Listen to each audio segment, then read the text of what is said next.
편의점 계산대 앞에 서서 평소보다 조금 비싼 수입 맥주 한 캔을 들고 화면 속에서 깜빡이는 디지털 가격표를 멍하니 바라보고 있는 당신의 모습을 상상해 보십시오. 그 작은 숫자는 단순한 물가 상승이 아니라 당신이 믿고 있는 경제의 기반 깊은 곳에서 거대한 댐이 소리 없이 금이 가고 있는 소리를 의미하고 있습니다. 국가의 금고가 당신의 노동으로 채워지는 속도보다 더 빠르게 비어가기 시작할 때 당신의 통장에 담긴 저축에 어떤 일이 벌어질지 진지하게 고민해 본 적이 있습니까? 우리는 지금 환율이 전문가들이 결코 지속될 수 없다고 장담했던 임계점을 넘어버린 2026년 1월이라는 매우 위태롭고 기이한 시간 속을 살아가고 있는 중입니다. 당신 돈의 가치를 지켜주는 마지막 방패인 외환 보유액이 단 한 달 만에 막대한 규모로 급격하게 줄어들었다는 충격적인 사실이 이제 막 세상에 드러났습니다. 이것은 우리 모두의 기억 속에 국가적 슬픔의 시기로 각인되어 있는 1997년 이후 12월 기준으로 기록된 가장 큰 폭의 감소라는 점을 기억해야 합니다. 마을의 식수를 공급하는 거대한 물탱크의 바닥에서 물이 새어나가고 있는데 사람들은 오직 잔잔한 수면 위만 바라보며 안심하고 있는 상황을 머릿속에 그려보시기 바랍니다. 당국은 치솟는 환율을 진정시키기 위해 시장에 달러를 쏟아부었다고 설명하지만 경제의 수면 아래에서는 여전히 뜨거운 불길이 잡히지 않고 타오르고 있는 것이 분명해 보입니다. 정부가 외환 보유액을 사용하여 화폐 가치를 방어한다는 것은 실질적인 가치 하락의 파도가 당신의 자산을 덮치기 전에 대비할 시간을 벌어주고 있다는 뜻이기도 합니다. 하지만 지난 7개월간의 데이터를 살펴보면 그 벌어놓은 시간이 대다수 사람들이 스스로 인정하고 싶어하는 것보다 훨씬 더 빠르게 소진되고 있음을 알 수 있습니다. 당신의 돈이 어디로 가야 할지 논의하기 전에 왜 달러가 국경을 빠져나가 다시는 중앙은행의 금고로 돌아오지 않는지 그 이유를 먼저 이해해야만 합니다. 이 시스템은 통상적인 변동을 감당하도록 설계되었으나 지금 우리가 목격하고 있는 것은 단순한 변동이 아니라 부가 보존되는 방식의 구조적인 이동이라는 점이 중요합니다. 화폐의 힘이 약해져도 은행 앱에 찍힌 숫자가 변하지 않았기 때문에 자신의 예금이 안전하다고 철석같이 믿고 있는 민수라는 회사원을 떠올려 보십시오. 그는 명목상의 잔고는 그대로 유지되고 있지만 그 잔고가 가진 구매력이 글로벌 시장의 허공으로 소리 없이 증발하고 있다는 사실을 전혀 깨닫지 못하고 있습니다. 심지어 국민연금조차 시장에서 달러를 사지 않고 중앙은행에서 빌려 쓰고 있는데 이는 실제 수요를 감추기 위한 절박한 움직임으로 해석될 여지가 충분히 있습니다. 이것은 환율이 잠시 안정된 것처럼 보이는 착시 현상을 만들어내며 외환 시장이라는 댐 뒤에서 쌓이고 있는 강렬한 압력을 교묘하게 가리고 있는 것입니다. 지금 당장 휴대폰을 꺼내 환율 차트를 자세히 들여다보고 개입에도 불구하고 1,400원 선 위에서 끈질기게 머물고 있는 그 불길한 흐름을 주목하십시오. 연평균 환율이 역대 최고치를 기록했다는 것은 당신이 의존하고 있는 저렴한 수입품과 에너지가 다시는 예전처럼 저렴해질 수 없다는 냉혹한 신호를 보내는 것입니다. 단 한 달 만에 26억 달러라는 거액의 보유액이 줄어들었다는 것은 유동자산을 가진 사람이라면 누구나 멈춰서서 전략을 다시 생각해야 할 속도입니다. 만약 이러한 추세가 몇 분기만 더 지속된다면 안전망은 닳아 없어질 것이며 당신은 어떤 실오라기가 가장 먼저 끊어질지 정확히 알고 있어야만 합니다. 1,400원이라는 숫자는 단순한 환율 지표가 아니라 국가 경제 시스템이 고통을 느끼기 시작하는 심리적이고 물리적인 임계점을 의미한다는 것을 알아야 합니다. 이 선을 넘어가면 수입 물가가 걷잡을 수 없이 치솟기 때문에 당국은 비상벨을 울리며 가지고 있던 달러를 시장에 내다 팔기 시작합니다. 이것은 마치 추운 겨울밤에 집안의 온기를 유지하기 위해 아껴두었던 가구들을 하나씩 부수어 벽난로에 던져 넣는 것과 매우 흡사한 행위입니다. 원자재를 수입해 부품을 만드는 중소기업 사장 김 대표를 예로 들어보면 그는 지금 환율 변동으로 인해 앉은 자리에서 이익을 잃고 있습니다. 환율이 오르면 김 대표가 해외에서 재료를 사올 때 지불해야 하는 비용이 늘어나지만 납품 단가는 그만큼 쉽게 올릴 수 없기 때문입니다. 정부의 개입 덕분에 그는 아직 파산하지 않고 버티고 있지만 그 버팀목이 되어주는 달러는 영원히 샘솟는 자원이 아니라는 점을 명심해야 합니다. 이번 달 외환 보유액 감소분의 상당 부분은 시장의 불안을 잠재우고 환율을 인위적으로 누르기 위한 비용으로 이미 공기 중에 사라져 버렸습니다. 여기서 당신이 반드시 주목해야 할 더 은밀한 움직임이 있는데, 그것은 바로 국민연금과 한국은행 사이에 체결된 달러 스와프 계약이라는 장치입니다. 국민연금이 해외 투자를 위해 필요한 달러를 시장에서 직접 사지 않고 중앙은행 금고에서 몰래 빌려 쓰는 방식이 현재 작동하고 있습니다. 이것은 시장에 달러를 사려는 사람이 없다는 가짜 신호를 보내 환율이 오르는 것을 막아주는 역할을 하지만 영원히 지속될 수는 없습니다. 시장 참여자들이 실제 달러 수요가 얼마나 되는지 눈치채지 못하도록 거대한 커튼 뒤에서 은밀하게 거래가 이루어지고 있는 상황을 상상해 보십시오. 만약 이 스와프 계약이 없었다면 당신이 매일 확인하는 환율 앱의 숫자는 지금보다 훨씬 더 높고 공포스러웠을 가능성이 매우 큽니다. 전문가들은 이러한 조치를 시장 안정화라고 부르지만, 냉정한 투자자의 눈에는 언젠가 갚아야 할 빚이 눈덩이처럼 불어나고 있는 위험한 풍경일 뿐입니다. 과거 1997년 외환 위기 당시에도 우리는 펀더멘털이 튼튼하다는 말을 믿었지만, 그 믿음이 배신당하는 데는 불과 며칠도 걸리지 않았습니다. 지금의 상황이 그때와 똑같다고 말하는 것은 아니지만, 데이터가 보여주는 감소 속도는 우리에게 과거의 아픈 기억을 강제로 소환하고 있습니다. 12월 기준으로 외환 보유액이 이렇게 큰 폭으로 줄어든 것은 거의 30년 만에 처음 있는 일이라는 사실을 절대 가볍게 넘겨선 안 됩니다. 이것은 단순한 통계적 우연이 아니라 시스템 내부의 압력이 최고조에 달해 밸브가 터지기 직전이라는 구조적인 경고음일 수도 있기 때문입니다.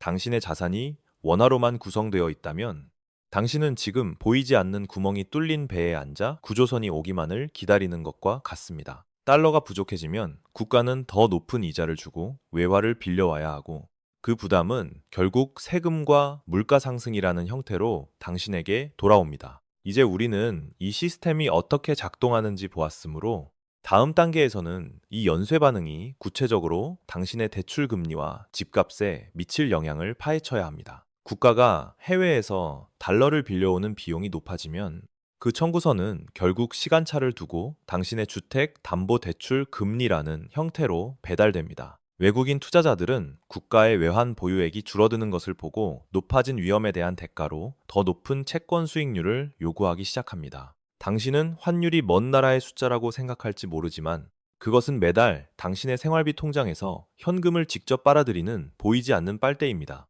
은행 시스템을 안전한 금고가 아니라 서서히 혈관을 수축시키며 경제의 말단으로 가는 혈액 공급을 줄이고 있는 거대한 순환계로 상상해 보십시오. 금리가 곧 내려갈 것이라 굳게 믿고 무리해서 집을 산 지훈 씨는 이제 월급의 대부분을 이자로 내며 공포에 떨고 있습니다. 중앙은행은 그를 돕기 위해 금리를 내릴 수 없는데, 금리를 내리는 순간 더 많은 자본이 국경 밖으로 썰물처럼 빠져나갈 것이기 때문입니다. 이것은 환율 폭발을 막기 위해 고금리라는 가혹한 환경 속에서 실물 경제가 서서히 질식해가는 것을 지켜봐야만 하는 끔찍한 함정입니다. 주식 시장을 보면 외국인들이 한국 우량주를 팔아치우고 그 돈을 다시 안전한 달러로 바꾸어 떠나려는 움직임이 뚜렷하게 관찰되고 있습니다. 이러한 매도 압력은 주가를 떨어뜨리는 동시에 환율을 다시 끌어올리며 당신의 자산 가치를 이중으로 파괴하는 악순환의 고리를 완성합니다. 오늘 당신의 투자 계좌에 찍힌 파란색 손실 숫자는 단순한 변동이 아니라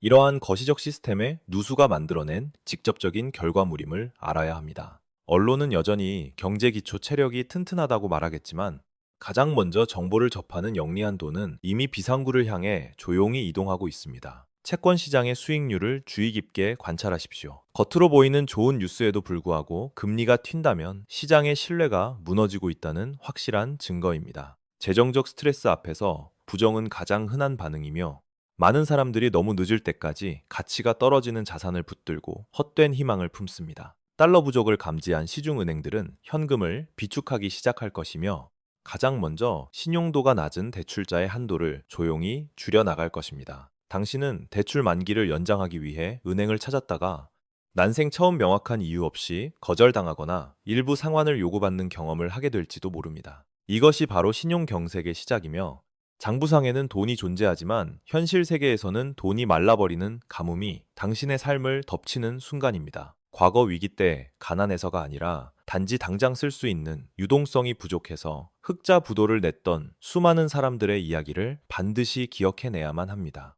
당신의 부동산 자산은 현금을 들고 사려는 사람이 시장에서 사라진다면 화면 위에 적힌 의미 없는 숫자에 불과할 뿐이라는 사실을 직시하십시오. 위험 자산을 처분하여 안전한 유동 자산으로 전환할 수 있는 기회의 창문은 매일 조금씩 더 좁게 닫히고 있다는 것을 명심해야 합니다. 스스로를 보호하는 구체적인 방법을 논의하기 전에 우리는 마지막 단계가 다가오고 있음을 알리는 시장의 적색 신호들을 먼저 식별해야 합니다. 국가 부도 위험을 나타내는 지표인 CDS 프리미엄이 조용히 고개를 들고 있는지 당신은 매일 아침 커피를 마시며 습관처럼 체크해야만 합니다. 이 수치가 오른다는 것은 국제 금융시장의 냉혹한 투자자들이 한국 경제를 바라보는 시선이 차가워지고 있다는 가장 확실하고 객관적인 증거입니다. 시중은행 창구에서 달러 환전을 요청했을 때 직원이 잠시 머뭇거리거나 평소보다 적은 금액만 가능하다고 말한다면 그것이 바로 현장의 경고음입니다. 우량한 기업들이 발행하는 채권조차 시장에서 소화되지 않아 금리가 비정상적으로 치솟는 현상은 자금의 동맥경화가 경제의 심장 가까이 왔다는 위험한 징조입니다. 뉴스를 볼 때 정부 당국자가 나와서 외화 유동성은 충분하다라고 반복해서 강조하는 횟수가 늘어날수록 당신은 역설적으로 더 큰 의심을 품어야 합니다. 역사는 위기가 닥치기 직전까지 책임자들은 항상 대중을 안심시키려 노력했음을 증명하며 당신의 생존은 그들의 말을 맹목적으로 믿지 않는데 달려 있습니다. 지금 당신이 해야 할 가장 시급한 행동은 불필요한 자산을 현금화하여 위기 상황에서 즉시 사용할 수 있는 유동성 벙커를 구축하는 것입니다. 빚을 줄이는 것은 더 이상 선택의 문제가 아니라 생존의 문제이며 변동금리 대출은 당신의 목을 서서히 조르는 올가미가 될 수 있습니다. 만약 당신이 원화 자산만 100% 보유하고 있다면 당신은 달러라는 안전벨트 없이 고속으로 질주하는 롤러코스터에 타고 있는 것과 다름없습니다. 당신의 포트폴리오에서 달러나 금 같은 안전 자산의 비중을 높이는 것은 수익을 위해서가 아니라 다가오는 구매력 증발을 막기 위한 방어적 수단입니다. 부동산 가격이 영원히 오를 것이라는 낡은 맹신을 버리고 거래가 실종된 시장에서 내 자산의 진짜 가격이 얼마인지 냉정하게 재평가해야 할 때입니다. 경제 위기는 예고 없이 찾아오는 것이 아니라 우리가 애써 무시했던 수많은 작은 신호들이 임계점을 넘어 동시에 폭발할 때 비로소 모습을 드러냅니다. 남들이 공포에 질려 투매할 때 당신이 기회를 잡으려면 지금 당장 감정을 배제하고 차가운 이성으로 현금 흐름을 꼼꼼히 점검해야 합니다. 당신의 직장이 속한 산업이 고환율과 고금리의 충격을 버틸 수 있는 구조인지 아니면 가장 먼저 구조조정의 파도에 휩쓸릴지 면밀히 분석하십시오. 위기 시에는 소득이 끊길 가능성이 높으므로 최소 6개월치 생활비를 현금으로 따로 떼어 금고나 안전한 계좌에 보관해 두어야 합니다. 지금의 환율 상승이 일시적인 현상이 아니라 한국 경제의 구조적 체력이 약화되면서 발생하는 만성적인 증상일 수 있다는 가능성을 항상 열어두어야 합니다. 과거의 성공 방식이 미래를 보장하지 않으며 오히려 과거에 집착하는 태도가 급변하는 금융 환경에서 당신을 가장 큰 위험에 빠뜨릴 수 있습니다. 시장이 보내는 명백한 시그널을 무시하고 설마 무슨 일이 있겠어 라고 방관하는 것이야말로 당신의 가족을 가장 큰 재정적 위험에 노출시키는 행동입니다. 준비된 자에게 위기는 자산의 격차를 줄이거나 역전시킬 수 있는 기회이지만 준비되지 않은 자에게는 회복 불가능한 재앙이 될 것이 분명합니다. 이제 마지막으로 이 모든 경고와 신호들 속에서 당신이 내일 아침 눈을 뜨자마자 실행해야 할 구체적인 행동, 강령을 정리해 드립니다. 가장 먼저 모든 부채 목록을 작성하고 다음 금리 인상이 당신의 가계를 덮치기 전에 변동금리 대출부터 공격적으로 상환해 나가십시오. 모든 달걀을 한 바구니에 담지 말고 여유 자금의 일부분을 반드시 미국 달러로 환전하여 원화 가치 하락에 대비한 방어막을 치십시오.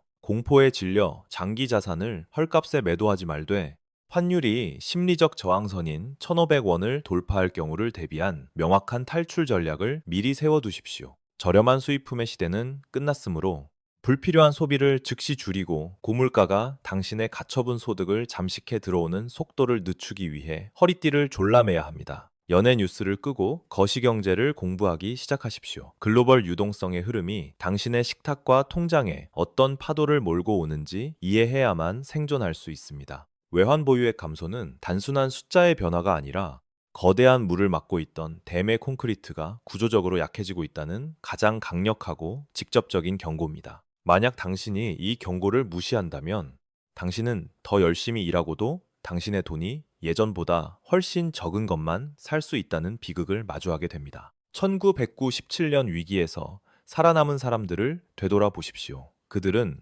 운이 좋았던 것이 아니라 남들이 설마 할 때 징후를 포착하고 미리 우산을 펼친 사람들입니다. 물론 최악의 시나리오는 피할 수도 있겠지만 오지 않을 태풍을 대비하는 것이 아무런 준비 없이 태풍의 눈 한가운데 서 있는 것보다 100배 낫습니다. 시계바늘은 지금도 돌아가고 있으며 남들이 소음에 정신이 팔려 있는 동안 당신의 자산을 재배치할 수 있는 기회의 창문은 소리 없이 닫히고 있습니다. 우리가 처음 이야기했던 편의점의 풍경을 다시 떠올려 보십시오. 그 디지털 가격표는 내일 다시 바뀔 것이며 아마도 당신에게 유리한 방향은 아닐 것입니다. 정부는 환율을 방어하기 위해 최선을 다하겠지만 그들의 최우선 순위는 시스템의 생존이지 당신 개인의 예금을 온전하게 지켜주는 것이 아님을 명심하십시오. 아무도 당신의 재정적 미래를 구하러 오지 않을 것이므로 당신이 직접 키를 잡고 이 거친 파도를 뚫고 나갈 항로를 결정해야만 합니다. 다음 달 발표될 외환 보유액 수치를 매의 눈으로 지켜보십시오. 만약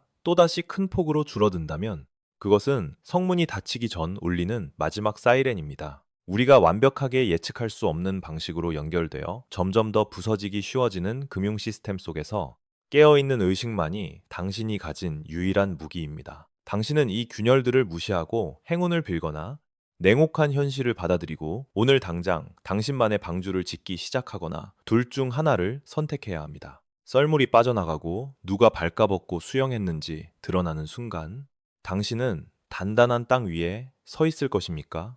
아니면 거센 조류에 휩쓸려 떠내려갈 것입니까? 경제는 당신이 준비될 때까지 기다려주지 않고 무자비한 효율성으로 움직이기 때문에 당신의 준비는 이 영상이 끝나는 바로 그 순간부터 시작되어야만 합니다. 항상 깨어 있으십시오.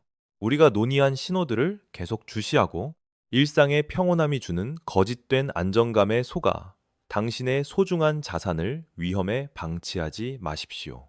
거시경제의 세계에서 당신이 모르고 지나치는 것은 단순한 사각지대가 아니라 당신을 파산으로 이끄는 가장 치명적인 함정이 될 수 있기 때문입니다. 국민연금과 한국은행의 스와프 거래는 문제를 해결한 것이 아니라 단순히 미래의 특정 시점으로 시한폭탄의 타이머를 잠시 멈춰놓은 것에 불과하다는 사실을 직시하십시오. 언젠가 연기금이 빌려 쓴 막대한 달러를 갚아야 할 시점이 도래하면 시장에는 또다시 거대한 달러 수요가 발생하여 환율을 위로 밀어 올릴 것입니다. 이것은 마치 이번 달 카드 대금을 갚기 위해 다른 신용카드에서 현금 서비스를 받는 것과 같으며 근본적인 소득이 늘지 않는 한 파국은 예정되어 있습니다. 당신이 안도감을 느끼는 지금 이 순간에도 장부 뒤편에서는 갚아야 할 외화 부채가 눈덩이처럼 불어나며 시스템의 건전성을 소리 없이 갉아먹고 있습니다. 만약 외국인 투자자들이 한국의 실질적인 가용 외환 보유액이 공식 발표보다 훨씬 적다는 것을 눈치챈다면 그들의 이탈 속도는 상상을 초월할 것입니다. 월스트리트의 냉철한 펀드 매니저 마이클이 한국의 대차대조표를 분석하다가 숨겨진 부채를 발견하고 매도 버튼 위에 손가락을 올리고 있는 장면을 상상해 보십시오. 국가 신용 등급을 결정하는 평가사들은 이러한 스와프 거래를 임시 변통으로 간주할 수 있으며 이는 등급 강등이라는 치명적인 방아쇠를 당길 명분이 됩니다. 신용 등급이 한 단계라도 떨어지는 순간 해외에서 돈을 빌려 쓰고 있는 국내 은행과 기업들은 즉시 더 높은 이자를 지불하라는 독촉장을 받게 됩니다. 그 추가 비용은 제품 가격 인상이나 서비스 요금 인상이라는 교묘한 형태로 포장되어 결국 최종 소비자인 당신의 지갑에서 빠져나가게 될 것입니다. 우리는 지금 환율 1,400원이 뉴 노멀처럼 느껴지는 위험한 착시 속에 살고 있는데 이것이야말로 위기가 우리 뇌를 마비시키는 전형적인 방식입니다. 뜨거운 물 속의 개구리가 온도의 변화를 감지하지 못하듯 당신은 매일 조금씩 가난해지고 있다는 사실을 인지하지 못한 채 서서히 삶아지고 있습니다. 기업들은 고환율을 버티지 못하고 해외로 공장을 이전하거나 투자를 줄일 것이며, 이는 당신의 자녀가 취업할 양질의 일자리가 증발한다는 것을 의미합니다. 수출이 잘 되면 환율 상승이 이득이라는 낡은 교과서 논리는 원자재를 비싸게 수입해야 하는 지금의 복잡한 공급망 구조에서는 더 이상 통하지 않습니다. 당신의 월급은 원화로 고정되어 있는데 생활 필수품의 가격은 달러에 연동되어 움직인다면, 당신의 실질적인 생활 수준은 수직으로 추락할 수밖에 없습니다. 지금 시장이 조용한 것은 폭풍이 지나갔기 때문이 아니라 에너지가 응축되며 억눌려 있는 스프링이 튀어 오르기 직전에 고요함일 가능성이 큽니다. 변동성이 낮다는 것을 안전하다는 신호로 착각하지 마십시오. 금융 역사상 가장 큰 폭락들은 항상 기록적으로 낮은 변동성 기간 직후에 찾아왔습니다. 정부가 시장 개입을 멈추거나 더 이상 개입할 탄약이 떨어졌다는 소문이 도는 순간, 억눌렸던 환율은 용수철처럼 튀어올라 1,500원을 위협할 것입니다. 그때 가서야 허둥지둥 은행으로 달려가 봤자 당신을 기다리는 것은 닫힌 셔터이거나 구매 제한이라는 차가운 안내문 뿐일지도 모릅니다. 그러므로 당신은 뉴스 헤드라인이 아니라 돈의 흐름이 실제로 어디로 움직이고 있는지 보여주는 지하 경제의 지표들을 예민하게 관찰해야 합니다. 이제 시야를 국내에서 국외로 넓혀 한국 경제라는 작은 배를 뒤흔들 수 있는 거대한 글로벌 해일이 어디서 시작되고 있는지 살펴봐야 할 차례입니다. 미국의 연방준비제도가 금리를 높은 수준으로 유지하는 한 전 세계의 모든 자본은 안전하고 이자도 많이 주는 달러를 향해 움직일 수밖에 없습니다. 이것은 마치 거대한 진공 청소기가 신흥국의 유동성을 빨아들이는 것과 같으며, 한국도 이 강력한 중력의 법칙에서 결코 예외가 될 수 없는 운명입니다. 당신이 한국은행 총재라고 상상해 보십시오. 환율을 방어하기 위해 미국처럼 금리를 올리고 싶지만 빚더미에 앉은 가게가 무너질까봐 꼼짝도 못하고 있습니다. 이 딜레마가 바로 외국인 투자자들이 한국 시장을 불안하게 바라보는 근본적인 이유이며, 그들이 돈을 빼내가는 가장 합리적인 핑계가 되고 있습니다. 뉴욕의 펀드 매니저 스미스 씨는 한국 채권을 팔고 미국 국채를 사면서 더 안전한 곳에서 더 많은 이자를 받는데 왜 망설이겠어? 라고 반문합니다. 그의 손가락 클릭 한 번에 수천억 원이 국경을 넘어가고, 그 충격은 며칠 뒤 당신의 주유비와 장바구니 물가 상승으로 고스란히 전달됩니다. 한국은 수출 중심 국가이기 때문에 세계 경제가 기침을 하면 독감을 앓게 되는데, 지금 세계는 고금리라는 만성 질환을 앓고 있는 중입니다. 특히 중국 경제의 둔화는 한국의 수출 엔진을 차갑게 식히고 있으며,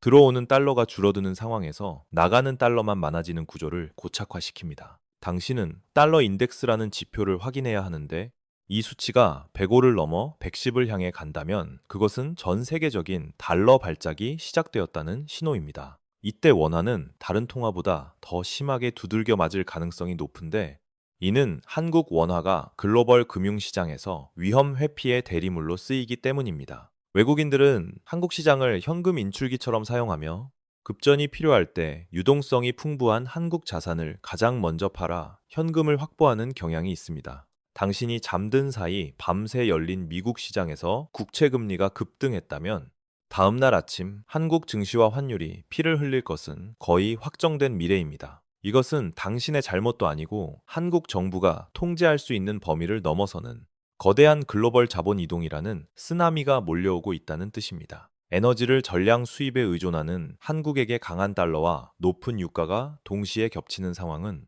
경제의 급소를 가격하는 최악의 퍼펙트 스톰이 됩니다. 전기세와 가스비가 오르는 것은 공기업의 적자 때문만이 아니라 우리가 사와야 하는 에너지의 가격이 달러 기준으로 폭등했기 때문임을 이해해야 합니다. 정부가 물가를 잡겠다고 가격을 통제하면 그 부작용은 나중에 한꺼번에 터져 나오거나 상품의 질이 조용히 떨어지는 슈링크플레이션으로 나타납니다. 과자 봉지를 뜯었을 때 내용물이 예전보다 줄어든 것을 발견했다면 그것은 기업이 환율 충격을 당신에게 전가하고 있다는 소리 없는 고백입니다. 이제 당신은 국내 뉴스가 아닌 블룸버그나 로이터의 헤드라인을 보며 연준 의장의 말 한마디가 당신의 대출 이자를 어떻게 바꿀지 예측해야 합니다. 세계는 점점 각자 도생의 시대로 접어들고 있으며 과거처럼 우방국이 통화 스와프로 한국을 넉넉하게 도와줄 것이라는 순진한 기대는 버려야 할 때입니다. 우리는 이제 밖에서 불어오는 태풍을 막을 수 없다는 것을 인정하고 집 안의 창문을 테이프로 단단히 고정하는 내부적인 생존 전략으로 넘어가야 합니다. 당신의 가장 큰 적은 지금 시장의 하락세가 아니라 내일이면 다시 모든 것이 정상으로 돌아올 것이라고 믿고 싶은 안일한 마음입니다. 대다수의 대중이 공포에 질려 무질서하게 움직일 때 당신은 미리 정해둔 원칙에 따라 기계처럼 차갑게 행동할 수 있도록 훈련되어 있어야 합니다. 현금 흐름이 막힌 자산가는 위기 상황에서 가장 취약한 사냥감이 되지만 현금을 손에 쥔 소액 투자자는 왕처럼 군림할 수 있습니다. 금이나 은 같은 실물 자산은 이자를 주지 않지만 종이화폐의 가치가 불에 타 사라질 때 당신의 구매력을 보존해주는 방화벽입니다. 부동산은 안전자산이라는 오랜 믿음은 유동성이 풍부할 때만 유효하며 거래가 멈춘 시장에서 아파트는 팔리지 않는 거대한 콘크리트 덩어리에 불과합니다. 위기 시에는 내가 원할 때 즉시 돈으로 바꿀 수 있는 환금성이 수익률보다 훨씬 더 중요한 가치를 가진다는 사실을 뼈저리게 깨달아야 합니다. 지금 당장 서점에 가서 위기 관리와 투자에 관한 고전들을 읽으십시오. 그 책 속에 담긴 지혜만이 혼란 속에서 당신의 나침반이 됩니다. 설마 내가 실직하겠어 라는 생각은 버려야 하며 소득이 끊길 경우를 대비해 최소한의 생존 자금을 달러 현찰로 집에 보관하는 것을 고려하십시오. 1997년의 비극은 반복되지 않을 수 있지만 준비하지 않은 자들이 겪게 될 고통의 크기는 그때보다 훨씬 더 클 수 있습니다. 불필요한 구독 서비스를 해지하고 외식을 줄이는 작은 행동들이 모여 다가오는 겨울을 버틸 수 있게 해주는 소중한 땔감이 되어줄 것입니다. 스마트머니는 이미 몇 달 전부터 조용히 위험 자산을 처분하고 이동했는데 당신은 지금 그들이 버린 껍데기를 비싼 값에 사고 있지는 않습니까? 시장의 바닥을 잡으려는 욕심은 파멸로 가는 지름길이니 무릎에서 사서 어깨에서 팔라는 격언을 되새기며 분할 매수로 대응하는 것이 현명합니다. 지금 아무것도 하지 않고 관망하는 것은 중립적인 태도가 아니라 가라앉는 배에 그대로 앉아 운명을 맡기겠다고 결정한 것과 똑같은 도박입니다. 가장이 무너지면 가족 전체가 표류하게 되므로 당신의 정신적 건강과 신체적 건강을 지키는 것이야말로 가장 중요한 자산 관리의 첫걸음입니다. 은행이 당신의 돈을 모두 금고에 보관하고 있지 않다는 사실을 기억하고 뱅크런 사태가 발생했을 때 어떻게 행동할지 시뮬레이션을 돌려보십시오. 계란을 한 바구니에 담지 말라는 말은 너무나 흔하지만 실제로 실천하는 사람은 극소수라는 점이 부의 격차를 만드는 결정적인 차이입니다. 경제 위기는 단순히 돈의 문제가 아니라 자존감과 인간관계까지 파괴할 수 있으므로 가족들과 투명하게 상황을 공유하고 함께 팀으로 대응하십시오. 현금을 쥐고 기다리는 인내심은 매우 고통스럽지만 자산 가격의 거품이 터지고 헐값에 나온 우량 자산을 줍는 순간 그 보상은 달콤할 것입니다. 게임의 규칙이 바뀌었는데 예전 규칙대로 플레이하는 선수는 퇴장당할 수밖에 없으며 지금은 공격수가 아니라 수비수의 마인드로 전환해야 할 시점입니다. 이제 우리는 이 긴 여정의 끝을 향해 가고 있으며 마지막으로 당신이 이 모든 정보를 어떻게 통합하여 행동으로 옮길지 결정해야 합니다. 이 모든 경고가 두렵게 느껴질 수 있지만 공포는 아무것도 해결해주지 않으며 오직 냉철한 계획만이 당신을 구원할 수 있습니다. 폭풍우가 몰아칠 때 창문을 닫는 것은 비관주의가 아니라 집을 지키기 위한 가장 합리적이고 현실적인 생존 본능의 발현입니다. 정부나 언론이 당신의 자산을 지켜줄 것이라는 막연한 기대를 버리고 당신 스스로가 가문의 최고 재무 책임자가 되어야 합니다. 역사적으로 모든 경제 위기는 준비되지 않은 자의 부가 준비된 자에게로 이전되는 거대하고 잔인한 강제적 재분배 과정이었습니다. 지금 당장 통장을 열어 현금 비중이 얼마나 되는지 확인하고 최소한 30% 이상 확보하는 것을 목표로 삼으십시오. 불안감 때문에 잠이 오지 않는다면 그것은 당신의 포트폴리오가 너무 위험하다는 신호이므로 마음이 편안해질 때까지 위험 자산을 줄이십시오. 경제는 사계절처럼 순환하기 때문에 영원한 상승도 영원한 하락도 없으며 지금은 겨울을 대비해 두꺼운 옷을 꺼내 입을 때입니다. 어제까지 안전했던 직장과 투자가 내일 아침에는 가장 큰 리스크가 될 수 있다는 유연한 사고방식을 가져야만 살아남습니다. 나중에 상황이 좋아지면 그때 가서 준비하겠다는 생각은 이미 불이 붙은 집 안에서 소화기를 찾으러 다니는 것과 같습니다. 당신의 자산이 원화, 달러, 금, 부동산으로 적절히 나뉘어 있다면 어떤 파도가 덮쳐도 배가 완전히 뒤집히지는 않을 것입니다. 대부분의 사람들이 설마라고 무시했던 일들이 실제로 일어났을 때 세상은 그것을 블랙 스완이라고 부르며 뒤늦게 호들갑을 떱니다. 모두가 주식과 부동산 이야기를 하며 흥분해 있을 때가 아니라 모두가 침묵하고 두려워할 때가 진짜 기회임을 명심하십시오. 빚이 없는 사람은 금리가 아무리 올라도 타격을 입지 않으며 오히려 자산 가격 하락을 즐거운 마음으로 지켜볼 수 있습니다. 외환 보유액이 줄어드는 속도가 빨라질수록 당신에게 남은 시간은 줄어들고 있으니 오늘 당장 작은 실천이라도 시작해야만 합니다. 1997년이나 2008년의 위기를 겪어보지 못한 젊은 세대라면 부모님 세대에게 그 시절의 공포를 반드시 물어보십시오. 그들은 당신에게 열심히 일하는 것만으로는 충분하지 않으며 거시경제의 흐름을 읽지 못하면 한순간에 무너질 수 있음을 말해줄 것입니다. 주위 사람들이 당신의 조심성을 비웃더라도 흔들리지 마십시오. 결국 마지막에 웃는 자는 리스크를 관리하고 살아남은 사람이 될 것입니다. 위기 상황에서 진정한 부는 통장에 찍힌 숫자가 아니라 내가 원할 때 언제든지 사용할 수 있는 구매력의 크기입니다. 이제 우리는 7개월 만에 줄어든 외환 보유액이라는 하나의 신호에서 시작해 당신의 삶을 지키는 거대한 방주 건설까지 논의했습니다. 마지막 파트에서는 이 모든 논의를 정리하고 당신이 앞으로 걸어가야 할 길에 대한 명확한 이정표를 제시해 드리겠습니다. 이 영상이 끝난 후에도 당신의 행동이 어제와 똑같다면 당신은 다가오는 파도를 맨몸으로 맞이하겠다는 위험한 선택을 한 것입니다. 지식은 머릿속에 있을 때가 아니라 손발을 움직여 당신의 자산을 안전한 곳으로 이동시켰을 때 비로소 당신을 지키는 힘이 됩니다. 경제적 생존은 운이 좋은 사람에게 우연히 찾아오는 것이 아니라 최악의 상황을 가정하고 미리 대비한 사람에게만 허락된 특권입니다. 지금 사방에서 울리는 경고음들을 소음으로 치부하고 귀를 닫는 순간 당신은 당신의 자산을 지킬 마지막 기회를 스스로 차버리는 셈입니다. 환율은 단순한 숫자가 아니라 국가 경제의 체온이며 지금 그 체온계는 붉은색 고열을 가리키며 맹렬하게 깜빡이고 있습니다. 정부가 모든 것을 통제할 수 있다는 환상을 버리고 각자 도생이라는 거친 바다 위에서 스스로 노를 저을 준비를 지금 당장 마치십시오. 오늘 우리가 나눈 이야기들이 당신의 불안을 단순히 자극하는 데 그치지 않고 구체적이고 실질적인 생존 전략을 세우는 출발점이 되기를 바랍니다. 당신의 평화로운 일상을 지키기 위해 역설적으로 가장 비관적인 시나리오를 직시하고 철저하게 대비하는 용기가 그 어느 때보다 필요한 시점입니다. 미래의 당신이 지금 이 순간을 되돌아보았을 때 안일함에 후회하는 사람이 아니라 현명하고 발빠른 결정에 감사하는 사람이 되어야 합니다. 남들이 모두 파티를 즐길 때 조용히 비상구를 확인하는 사람은 겁쟁이가 아니라 누구보다 먼저 자신의 생존을 확보하는 냉철한 전략가입니다. 외환 보유액 감소는 시작에 불과할 수 있으며 앞으로 펼쳐질 거대한 변동성의 시대에서 당신의 자산을 지켜낼 방패를 단단히 쥐고 있어야 합니다. 사랑하는 가족의 미소를 지키는 가장 확실한 방법은 경제적 폭풍이 몰아쳐도 흔들리지 않는 튼튼하고 안전한 재정적 울타리를 만드는 것입니다.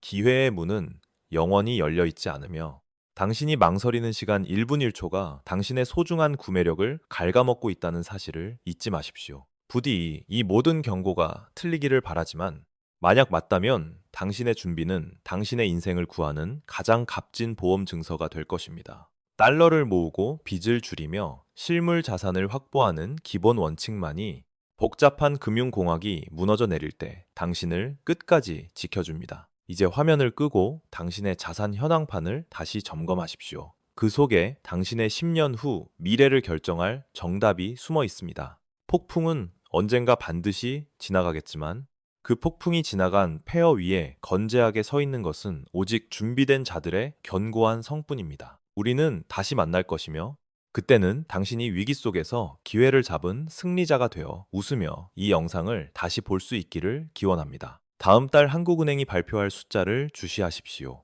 그것이 우리가 나누는 대화가 현실이 될지 알려주는 마지막 신호탄이 될 것입니다. 행운은 철저하게 준비된 자를 선호한다는 오래된 격언을 기억하며 거대한 변화 앞에서 당신의 건투를 빌고 여기서 이야기를 마치겠습니다. 여러분 안녕하십니까? 지금 경제 지표가 심상치 않게 돌아가고 있습니다. 설마 했던 일, 파운드당 2,000원이라는 마지노선이 결국 우리 눈앞에서 무너지고 말았습니다. 이건 단순한 시장의 등락폭 문제가 아닙니다. 2008년 금융위기 이후 16년 만에 닥쳐온 원화 가치 추락이라는 끔찍한 재앙의 전조이기 때문입니다. 다들 달러 환율만 주시하고 계셨겠지만 정작 진짜 균열은 유럽 통화시장에서부터 걷잡을 수 없이 터져나왔습니다. 파운드화와 유로화가 약속이라도 한 듯 동반 폭등하는 이 기이한 현상. 국제 금융시장에서는 이렇게 해석합니다. 저들의 화폐가 강해진 게 아닙니다. 우리 원화의 기초 체력이 처참하게 으깨지고 있다는 명백한 방증입니다. 당국이 부랴부랴 대책을 쏟아내고는 있지만 시장은 이미 한국 경제의 더 깊은 추락 쪽으로 방향을 잡고 베팅을 시작했습니다. 지금이 왜 과거 IMF나 금융위기 때보다 더 살얼음 판인지, 이 환율 쇼크가 여러분의 식탁 물가와 대출 이자를 어떻게 옥죄올지 그 불편한 진실을 낱낱이 파헤쳐드리겠습니다. 지금 이 흐름을 놓치신다면 여러분이 피땀 흘려 모은 자산은 앉은 자리에서 순식간에 증발해버릴 수도 있습니다. 오늘 아침 계장가를 확인하시고 가슴이 철렁 내려앉은 분들 한두 분이 아니실 겁니다. 우려했던 최악의 시나리오가 기어이 현실이 됐습니다. 1파운드당 2,000원. 이 말도 안 되는 시대가 공식적으로 개막했습니다. 이건 환율이 조금 오르고 내리는 차원의 등락으로 보시면 곤란합니다. 2008년 글로벌 금융위기 이후 무려 16년 만에 목격하는 그야말로 공포 그 자체인 기록입니다. 오늘 장중 흐름만 봐도 입이 다물어지지 않을 지경이었죠. 원파운드 환율이 장중 2,003원까지 치솟으면서 최후의 심리적 저지선마저 와르르 무너져 내렸습니다. 유로화도 상황은 다를 게 없습니다. 원 유로 환율이 1,747원을 찍으며 두 통화 모두 2009년 금융위기 당시의 꼭대기까지 올라섰습니다. 불과 올 1월까지만 해도 유로화는 1,500원대 초반에서 횡보하고 있었습니다. 그런데 1년도 채 안 되는 그 짧은 시간에 무려 16% 넘게 수직 상승해버린 겁니다. 파운드화 역시 연초 1,760원대였던 것이 지금 14% 가까이 급등하며 고공행진 중입니다. 그동안 안전하다고 철석같이 믿었던 유럽 통화마저 이렇게 발작한다는 건 우리 경제를 지탱하던 외환 방어막이 통째로 뜯겨나갔다는 뜻입니다. 작금의 사태는 과거에 겪었던 일시적인 출렁임과는 궤도 자체가 다릅니다. 방어선이 뚫린 수준이 아닙니다. 발밑을 지탱하던 바닥이 꺼져버린 듯 원화 가치가 끝없이 추락하고 있는 형국입니다. 많은 분이 강달러 현상 때문이라고 생각하시겠지만 판은 완전히 뒤집혔습니다. 달러뿐만 아니라 유럽 주요 통화까지 우리 돈을 상대로 역대 최고가를 갈아치운다는 건 병의 원인이 밖이 아니라 우리 내부에 쫓아 있다는 확실한 증거입니다. 과거 금융위기 시절 겪었던 그 끔찍한 트라우마가 다시금 시장을 휘감으며 공포 심리를 자극하고 있습니다. 이렇게 원화가 속절없이 녹아내릴 때 가장 먼저 피를 보는 건 결국 우리 같은 서민들의 주머니 사정입니다. 당장 유학비 송금해야 하는 학부모님들, 원자재 수입해서 물건 만드는 중소기업 사장님들에게는 지금의 이 숫자가 단순한 경제 그래프가 아니라 생존을 위협하는 비명으로 들리실 수밖에 없을 겁니다. 유럽 통화가 금융위기급으로 치솟았다는 이 신호탄은 앞으로 닥쳐올 거대한 태풍의 서막에 불과합니다. 우리가 굳게 믿고 있던 경제 펀더멘털이 과연 이 충격을 견뎌낼 수 있을지 심각하게 의심해봐야 할 시점입니다. 하지만 우리가 진짜 소름 끼치도록 두려워해야 할 본질적인 문제는 따로 숨어 있습니다. 국제 외환 시장을 뜯어보면 유로화나 파운드화가 전 세계적으로 엄청난 강세를 보이는 상황이 결코 아니라는 점입니다. 도대체 왜 남의 나라 돈값은 그대로인데 우리 원화만 유독 헐값 취급을 받으며 나락으로 떨어지고 있는 걸까요? 팩트는 명확합니다. 지금 파운드나 유로가 국제 무대에서 독보적인 힘을 과시하고 있는 게 전혀 아닙니다. 오히려 유럽 경제는 온갖 악재로 비틀거리며 체력이 바닥난 상태입니다. 그런데 왜 하필 우리 환율만 이렇게 발작하는 겁니까? 답은 간단하지만 인정하기 싫은 잔인한 현실 속에 있습니다. 남들이 올라간 게 아니라 우리 원화 가치만 홀로 처참하게 붕괴하고 있다는 뜻입니다. 시장 바닥에서는 이걸 두고 똥값이 됐다고들 하죠. 국제사회에서 우리 돈이 휴지 조각 취급을 받기 시작했다는 이 굴욕, 냉정하게 직시하셔야 합니다. 유로화가 강하지도 않은데 환율이 금융위기 수준까지 튀어올랐다는 건 대한민국 경제의 기초 체력이 이미 회복 불가능할 정도로 훼손되었다는 가장 확실한 증거 아니겠습니까? 결국 환율은 그 나라 경제의 민낯을 보여주는 가장 정직한 거울입니다. 지금 그 거울 속에 비친 우리는 자생력을 잃고 외부 바람 한 점에도 속수무책으로 흔들리는 나약한 모습뿐입니다. 돈의 가치가 떨어진다는 건 단순히 해외여행 가서 밥값 좀 더 내는 문제가 아닙니다. 국가의 신용도와 경쟁력이 뿌리째 뽑혀나가고 있다는 적색 경보입니다. 우리가 그토록 자부에 맞지 않던 수출 강국의 위상은 다 어디로 증발해버린 겁니까? 원화가 이토록 맥없이 주저앉는다는 건 글로벌 투자자들이 더 이상 한국 시장에서 미래를 보지 못하고 자금을 빼내고 있다는 뜻입니다. 남들은 멀쩡히 서 있는데 우리만 도시로 가라앉고 있는 이 판국을 과연 일시적인 수급 문제라고 퉁칠 수 있을까요? 정부와 금융당국은 앵무새처럼 펀더멘털에는 문제가 없다는 말만 되풀이하고 있지만, 정부는 앵무새처럼 같은 말만 반복하고 있지만 시장은 이미 싸늘하게 등을 돌렸습니다. 오히려 당국의 안이한 현실 인식이 위기를 부채질하는 트리거가 된 것은 아닌지 되물어야 할 시점입니다. 원화 가치의 폭락은 국부의 유출을 의미하며, 이는 우리 자산이 실시간으로 증발하고 있다는 소름 끼치는 현실을 대변합니다. 지금 이 비정상적인 궤도를 수정하지 못한다면 우리는 과거 경제 위기 때 겪었던 처참한 고통을 그대로 답습하게 될 것입니다. 원화가 굴욕적인 수준으로 평가절하된 상황보다 더 절망적인 것은 이 판세를 뒤집을 뾰족한 수가 전혀 보이지 않는다는 사실입니다. 유로화 같은 주요 통화 대비해서도 맥을 못 추는데 기축 통화인 달러 앞에서는 그야말로 속수무책인 상황입니다. 지금 목격하고 있는 1480원이라는 환율은 어쩌면 다가올 재앙의 서막에 불과할 수 있습니다. 1500원이라는 거대한 쓰나미가 머지않아 우리 경제를 덮치기 위해 저 멀리서 밀려오고 있기 때문입니다. 자, 이제 원달러 환율 시장을 냉정하게 분석해 보겠습니다. 한마디로 시장은 이성을 잃고 통제불능의 상태로 치닫고 있습니다. 환율이 연고점을 가볍게 뚫고 올라가며 1483.6원을 터치했습니다. 그래프가 수직으로 치솟으며 걷잡을 수 없는 상승세를 보인 것입니다.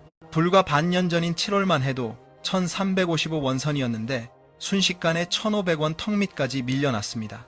이 하락 속도가 얼마나 위협적인지 뼈저리게 느끼셔야 합니다. 장중 한때는 매수세가 몰리며 1484.7원까지 치솟아 심리적 저지선인 1485원을 위협하기도 했습니다. 더욱 심각한 문제는 은행 창구에서 실제로 적용되는 현찰 매도율입니다.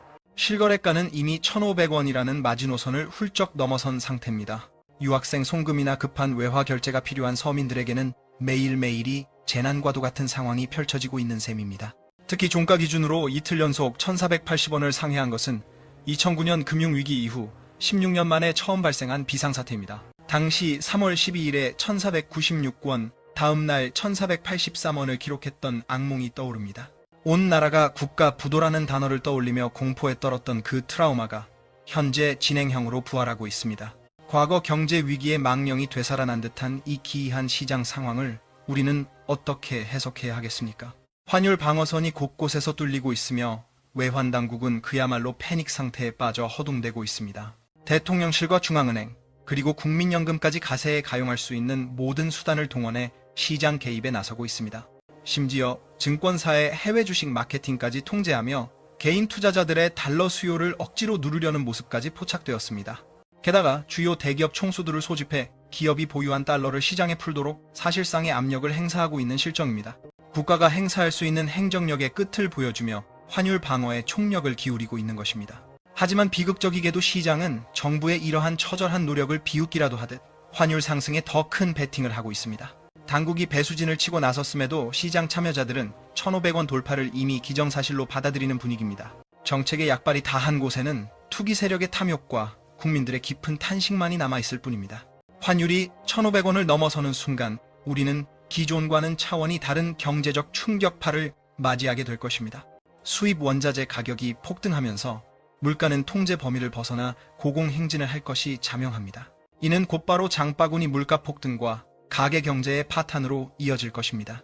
정부는 펀더멘털이 튼튼하다며 관리가 가능하다고 강변하지만 시장의 신뢰는 이미 바닥을 쳤습니다.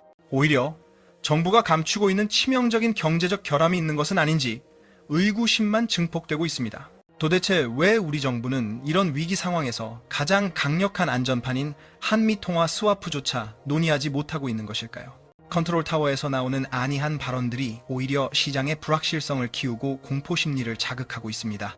겉으로 보기에는 정부가 할 수 있는 모든 조치를 취하고 있는 것처럼 보입니다. 청와대, 한국은행, 연기금 등 모든 기관이 나서서 환율 안정이라는 명목하에 총력전을 펼치고 있으니까요. 그러나 시장이 보여주는 성적표는 참담하기 그지없습니다. 대책을 내놓을수록 환율은 보란듯이 튀어오르며 정책 당국을 조롱하고 있습니다.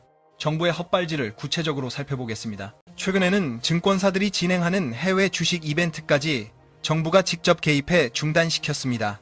개인들이 달러를 환전해 미국 주식을 사는 것조차 외환 수급에 방해가 된다며 사실상의 자본 통제를 가하고 있는 꼴입니다. 어디 그뿐입니까? 국내 7대 그룹 총수들을 급히 청와대로 호출했습니다. 수출로 벌어들인 달러를 기업 금고에 쌓아두지 말고 시장에 내다 팔라고 강도 높은 압박을 가한 것입니다. 말 그대로 국가가 동원 가능한 모든 정치적, 행정적 권한을 환율 방어에 쏟아붓고 있는 셈입니다. 하지만 그 결과는 어떻습니까? 참혹한 실패입니다. 어떤 명약을 써도 효력이 없다는 말이 지금 우리 경제 상황을 가장 적나라하게 보여주는 표현일 것입니다. 정부가 환율 방어라는 배수진을 쳤음에도 시장의 스마트머니는 비웃기라도 하듯 원화 폭락 쪽에 더 큰 판돈을 걸고 있습니다. 이미 1480원 선이 붕괴되었고 이제 1500원 돌파는 기정사실이 되어버린 공포스러운 국면입니다. 경제 위기 상황에서 정부가 시장의 신뢰를 상실했다는 것은 시스템 전체를 마비시키는 치명적인 악재입니다. 환자가 의사를 불신하면 아무리 명약을 써도 치료가 불가능한 것과 똑같은 이치입니다. 외환 당국은 단순한 수급 불균형 탓으로 돌리려 하지만 고도로 훈련된 시장 참여자들은 그 속내를 훤히 꿰뚫어보고 있습니다. 이는 달러 부족이라는 단순한 유동성 문제를 넘어 한국 경제 펀더멘털 자체에 대한 믿음이 박살난 구조적 위기이기 때문입니다. 더욱 뼈아픈 현실은 정부가 안간 힘을 쓰고 있음에도 원화 가치가 전 세계 주요국 통화 중 가장 가파른 속도로 추락하고 있다는 점입니다. 경쟁국들은 금리 인상이나 외환 보유고, 카드를 적절히 섞어가며 속도 조절이라도 하고 있습니다. 반면 우리나라는 그 어떤 정책적 처방도 먹히지 않는 통제불능의 침몰을 겪고 있는 기이한 상황입니다. 여의도 증권가와 전문가들 사이에서는 도대체 정부가 쓸 수 있는 카드가 남기는 했나라는 깊은 회의론이 지배적입니다. 환율 방어를 위해 주식 시장을 누르고 기업의 팔을 비트는 식의 고육지책은 오히려 한국 경제가 한계에 봉착했다는 절망적인 시그널만 줄 뿐입니다. 결국 정부의 모든 정책적 몸부림이 공허한 메아리로 흩어지는 참담한 현실입니다. 우리는 이제 시나리오별 대응이 아니라 생존을 위한 최악의 상황을 가정해야 하는 벼랑 끝에 섰습니다. 왜 정부는 이토록 무기력하며 시장은 당국자들의 호소를 차가운 냉소로 맞이하고 있는 것일까요? 문제없다는 대통령실과 한국은행 총재의 장담 뒤에는 일반인이 상상하기 힘든 심연의 공포가 도사리고 있습니다. 정책 컨트롤 타워에서 쏟아내는 공식 브리핑을 보고 있자면 현실 감각이 마비된 듯한 이질감마저 듭니다. 밖은 총알이 빗발치는 전쟁터인데 성벽 안 지휘부에서만 태평성대를 노래하는 인지 부조화의 극치입니다. 최근 정부는 최후의 안전판이라 불리는 한미 통화 스와프 같은 특단 대책은 검토조차 하지 않는다고 못 박았습니다. 지금의 환율 급등은 관리 가능한 수준이며 외국인의 일시적 차익 실현일 뿐이라는 안이한 인식을 드러낸 것입니다. 그러나 냉철한 이성을 가진 투자자들은 이러한 태도에서 정부의 근거 없는 낙관론과 무능함을 동시에 읽어냅니다. 시장은 이를 두고 상황 파악조차 제대로 못하는 아마추어적인 대응이라며 싸늘한 시선을 보내고 있습니다. 미국과의 통화 스와프는 단순한 대출이 아니라 글로벌 투자자들에게 한국 경제의 안전을 보증하는 심리적 해구산입니다. 그런데 시도조차 않겠다는 건 전쟁터에서 가장 강력한 방패를 스스로 버리겠다는 항복선언이나 다름없습니다.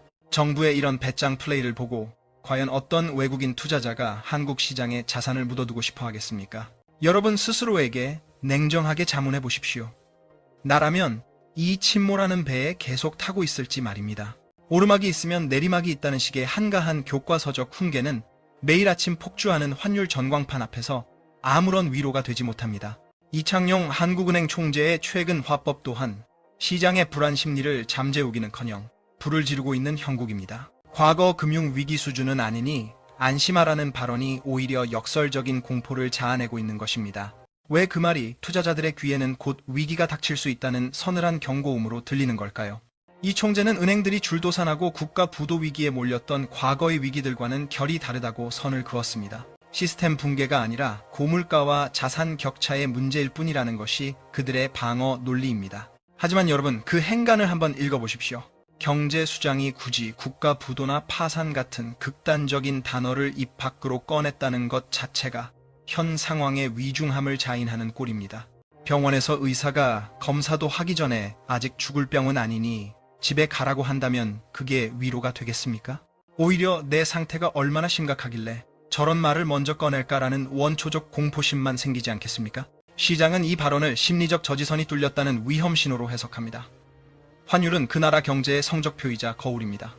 거울이 이미 박살나고 있는데 구조적 문제는 아니다라고 우기는 건 손바닥으로 하늘을 가리는 격에 불과합니다. 정부가 태연한 척 연기를 하는 이 순간에도 우리 경제 뒤편에서는 감당하기 힘든 괴물이 입을 벌리고 있습니다.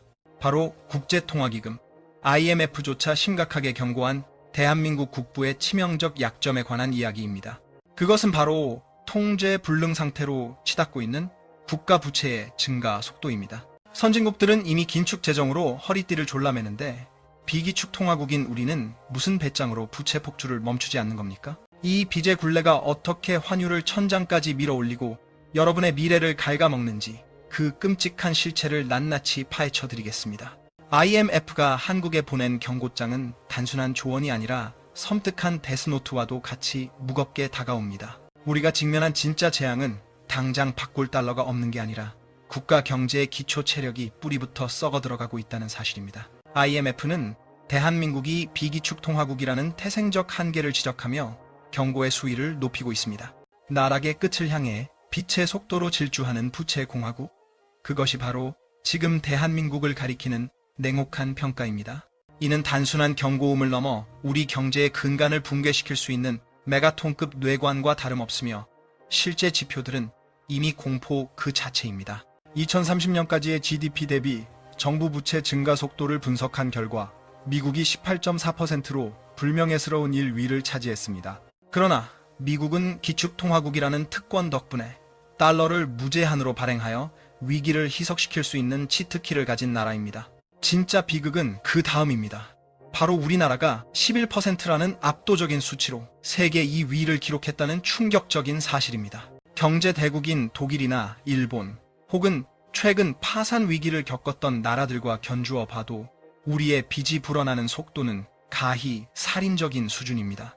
재정 건전성이 튼튼한 스위스나 캐나다, 그리고 한때 부채의 대명사였던 그리스조차도 허리띠를 졸라매며 부채 비율을 낮추는 와중에 왜 대한민국만이 홀로 역주행하며 벼랑 끝을 향해 엑셀을 밟고 있는 것입니까? 외국인 투자자들이 한국 시장을 손절하고 원화를 투매하며 탈출하는 근본적인 원인이 바로 이 구조적 모순에 있습니다.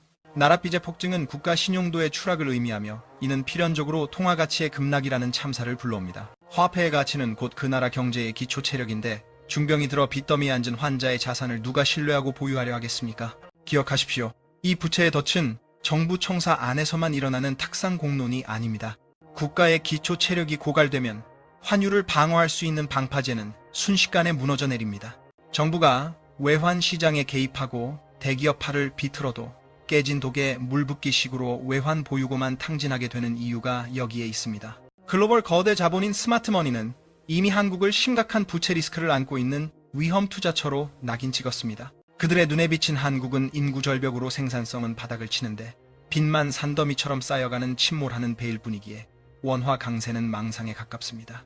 작금의 환율 폭등 사태는 노틀대로 터진 경제의 환부가 터진 것이며 그 중심에는 통제 불능의 국가 채무라는 괴물이 분리를 틀고 있습니다. 우리가 이 끔찍한 부채의 사슬을 끊어내지 못한다면 1달러당 1,500원이라는 환율은 일시적 충격이 아니라 우리의 고통스러운 뉴노멀이 될 것입니다.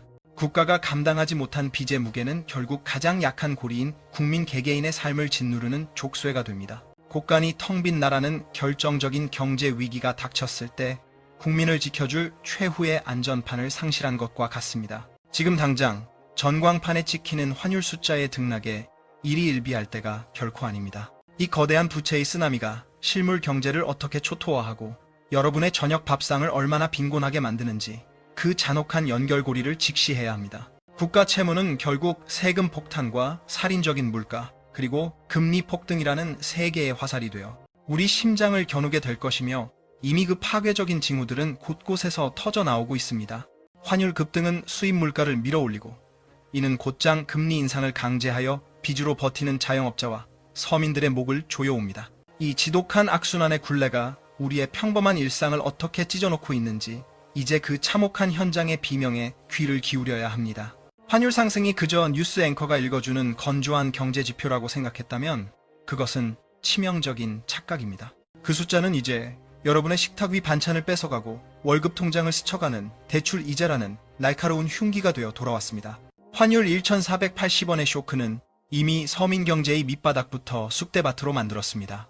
외식 물가는 곱비 풀린 망아지처럼 뛰고 있는데 소고기 가격은 16%나 폭등했고 돼지고기는 12%, 심지어 직장인의 생명수와 같은 커피 한 잔 가격까지 모든 것이 올랐습니다. 내년 환율이 1,500원을 돌파할 것이라는 암울한 전망 속에서 지금 우리가 겪는 고통은 다가올 재앙의 예고편에 불과합니다. 원자재 가격이 치솟으면 기업은 그 비용을 소비자에게 떠넘길 수밖에 없고 결국 우리 같은 서민들의 실질 소득은 가만히 앉아서 반토막이 나는 셈입니다. 장바구니 물가가 이 지경에 이르렀는데 과연 내년에는 무엇으로 끼니를 해결해야 할지 생존에 대한 공포가 피부로 와닿는 현실입니다.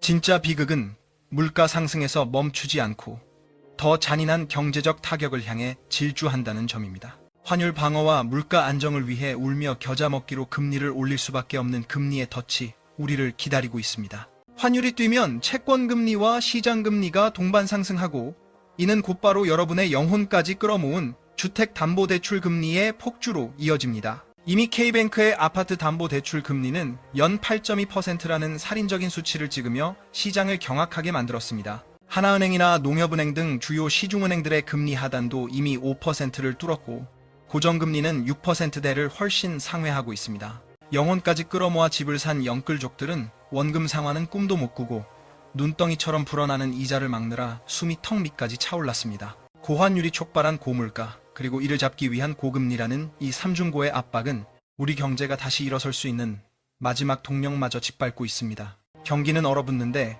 물가와 이자만 치솟는 최악의 스태그플레이션이 이제는 피할 수 없는 우리의 현실이 되었습니다. 이건 단순한 조정장이 아닙니다. 우리 삶의 기반 자체를 송두리째 붕괴시킬 거대한 경제 재앙이 시작된 겁니다. 유로부터 달러까지 모든 환율 지표가 금융위기급으로 치솟았고 연평균 환율은 이미 그 끔찍했던 IMF 시절을 넘어섰습니다. 공포가 극에 달한 시점이죠. 컨트롤 타워가 핵심은 건드리지도 못하고 겉핥기식 대책만 남발하는 사이 국민들이 느끼던 막연한 불안감은 어느새 처절한 절망으로 바뀌고 있습니다. 최악의 악순환, 그 죽음의 소용돌이에 발을 들였다는 이 섬뜩한 신호를 절대 무시해선 안 됩니다. 내일은 오늘보다 더 혹독한 대가를 치러야 한다는 압박감이 우리 사회를 짓누르고 있으니까요. 이 지독하게 긴 어둠의 터널을 통과하고 나면 과연 우리 앞엔 무엇이 기다리고 있을까요?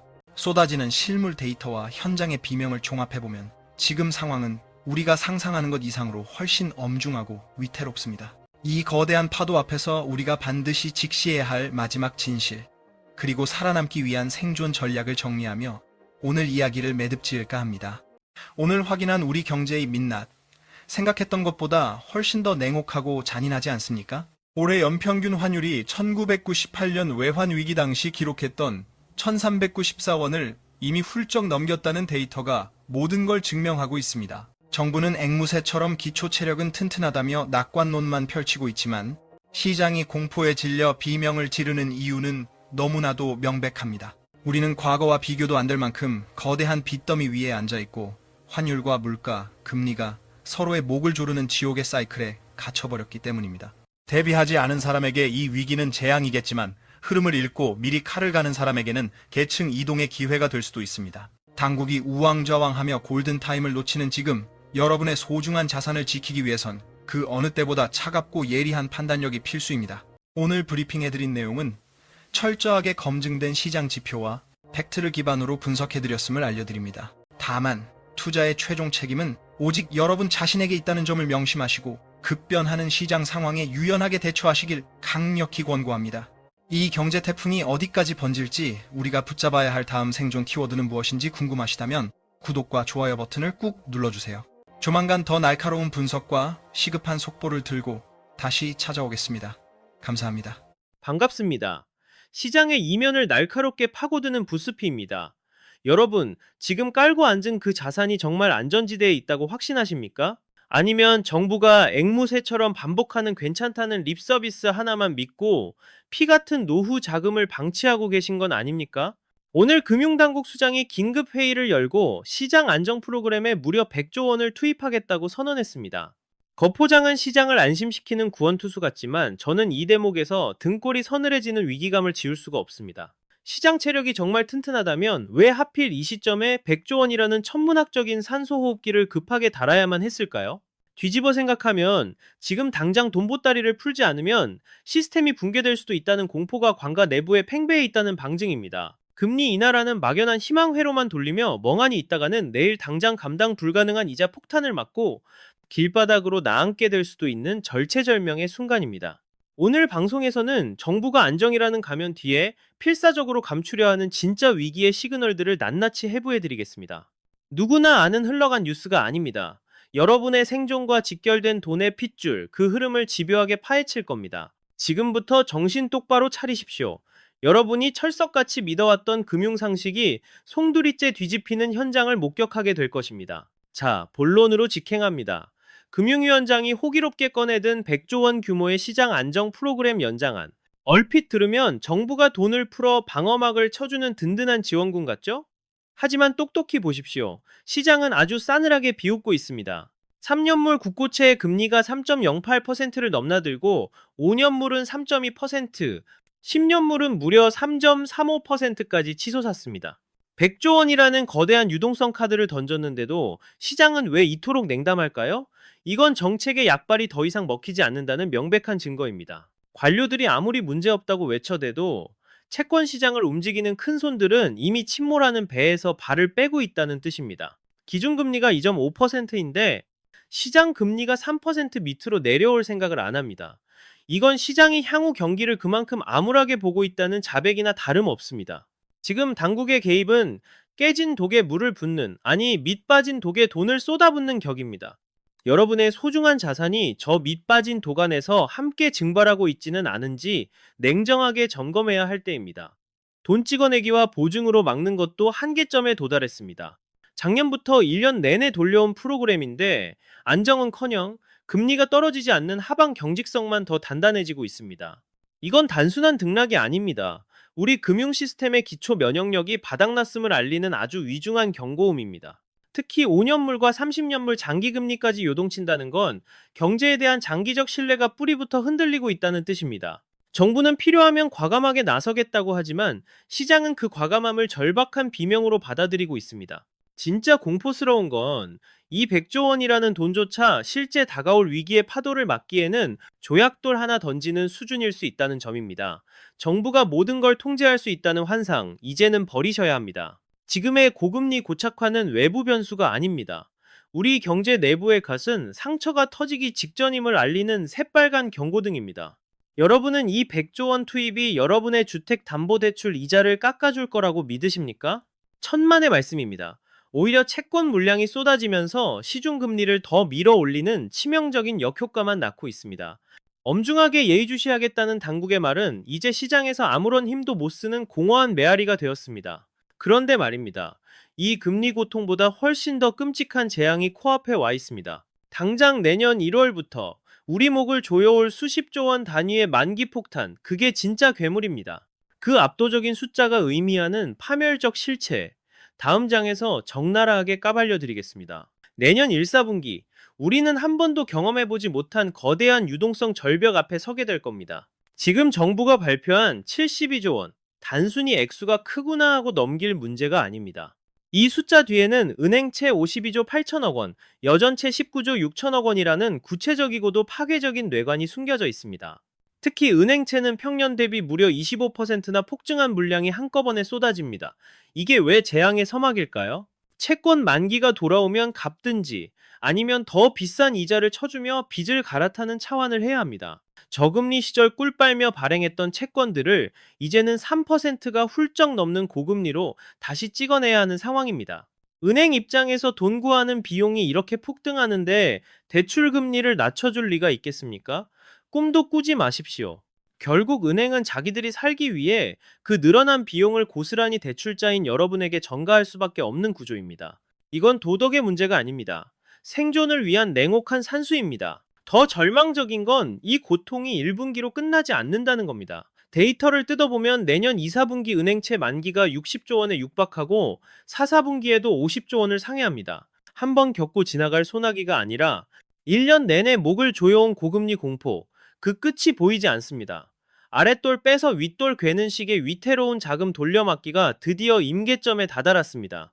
당장의 갈증을 끄기 위해 독이 든 성배를 마시는 심정으로 채권을 찍어내고 있지만 그 치명적인 독성은 곧 우리 경제의 혈관을 타고 전신으로 퍼질 것입니다. 여신 전문금융 회사채, 즉 여전채 시장은 그야말로 아수라장이 따로 없습니다. 은행보다 신용등급이 낮은 카드사나 캐피탈사들은 돈을 구하기 위해 울며 겨자 먹기로 훨씬 더 비싼 이자를 물어야 하는 처지입니다. 서민들의 급전창구인 카드론과 현금 서비스 금리가 왜 천장을 뚫고 나가는지 그 살인적인 이율의 배경이 바로 여기에 있습니다. 들어오는 돈줄은 꽉 막혔는데 나갈 돈만 쌓여 있으니 곳곳에서 비명이 터져 나오는 건 너무나 당연한 수순입니다. 이것이 바로 우리 눈앞에 닥친 72조 원, 그 거대한 부채의 쓰나미입니다. 은행채 발행 물량만 52조 원입니다. 작년 이맘때와는 비교조차 안 되는 폭증세죠. 은행 곳간이 그만큼 비어가고 있다는 명백한 증거 아니겠습니까? 여기에 20조 원에 육박하는 여전채 물량까지 쏟아지니 시중 자금의 씨가 마르는 건 시간 문제입니다. 시중은행조차 돈 구하러 혈안이 된 마당에 중소기업이나 일반 가게가 대출받기는 그야말로 하늘의 별 따기가 돼버렸습니다. 결국 이 거대한 자금 압박은 기업과 가게의 숨통을 끊어놓는 올가미가 되어 되돌아오고 있습니다. 은행들이 만기 방어를 위해 시중 유동성을 블랙홀처럼 빨아들이기 시작하면 정작 시장에 돌아야 할 돈은 바닥을 드러낼 수밖에 없습니다. 대출금리가 도무지 떨어질 기미가 안 보이는 이유, 그 해답이 바로 이 기형적인 채권 만기 구조에 숨어 있습니다. 경제라는 유기체에서 자금의 동맥이 막힌다는 건 곧 심장마비가 올 거라는 강력한 경고음과 같습니다. 정부는 겉으로 태연한 척하지만 물밑에서는 이미 비상 사이렌이 울린 지 오래입니다. 그런데 말입니다. 이 자금 경색의 공포가 금융권 담벼락 안에만 머무는 게 아닙니다. 한국 경제를 떠받치는 대기업들마저 신용 절벽 끝으로 내몰리고 있습니다. 기업 부실의 진짜 뇌관, 크레딧 스프레드의 실체를 아십니까? 금융시장의 기초 체력을 진단하는 가장 예리한 지표가 바로 이 크레딧 스프레드입니다.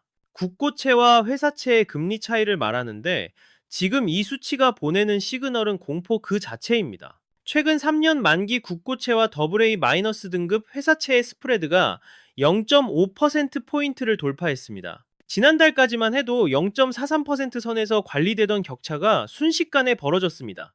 시장이 기업의 부도 가능성을 그만큼 높게 점치고 있다는 자백입니다.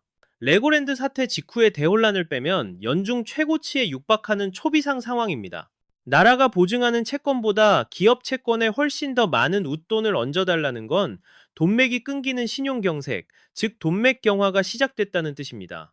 대한민국 대표 우량주인 SK텔레콤이나 KT조차 눈치를 보며 채권 발행을 미루고 있는 실정입니다. 내로라 하는 굴지의 대기업들이 자금난에 허덕인다면 그 밑단에 있는 중견기업과 중소기업들의 처지는 불보듯 뻔한 일 아니겠습니까? 돈의 흐름은 혈액과 같아서 가장 튼튼한 심장 쪽이 막히기 시작하면 말단 세포들은 괴사할 수밖에 없습니다. 스프레드가 확대된다는 건 단순히 이자를 더 낸다는 차원을 넘어 신용 위기가 시스템 전체로 전이되고 있음을 알리는 적색 경보입니다. 투자자들이 국채라는 방공호로만 숨어들고 기업 어음은 쳐다보지도 않는다면 멀쩡하던 기업도 흑자도산을 맞게 됩니다. 지금 우리가 목격하고 있는 0.5%포인트라는 숫자는 단순한 통계가 아닙니다. 경제 생태계의 붕괴를 알리는 조종과도 같습니다. 정부가 급하게 진정제를 투여하고 있지만 이미 벌어진 격차를 메우기엔 역부족으로 보입니다.